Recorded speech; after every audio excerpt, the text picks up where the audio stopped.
High বন্ধুরা, কেমন আছো তোমরা? আজকে আমি তোমাদের সাথে একটা বাঘ আর বেড়ালের বন্ধুত্বের গল্প শেয়ার করব। একদিন বাঘটা তার বন্ধু বেড়ালটাকে কাঁধে রেখে দুধ খাচ্ছিল, আর বন্ধু বেড়ালটা তার কাঁধে থেকে মজার মজার গল্প শোনাচ্ছিল বাঘটাকে। হঠাৎ করে একটা শিকারী বাঘ বিড়ালটাকে থাবা মেরে নিয়ে দৌড় মারল।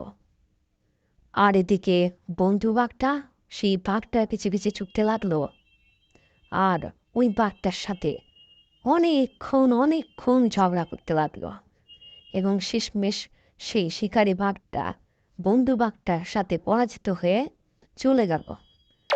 আর তখন বন্ধু বাঘটা সেই তার বন্ধু বেড়ালটাকে কাঁধে নিয়ে তার বাসার উদ্দেশ্যে রওনা হলো। আর বন্ধু বেড়ালকে বলতে লাগলো, আমি সব সময় তোমার সাথে আছি বন্ধু। এভাবে এই বাঘটা তার বন্ধুত্বের পরিচয় দিল। তো বন্ধুরা, আমার এই ছোট্ট গল্পটা তোমাদের কেমন লাগলো আমাকে কমেন্টস করে জানাবে।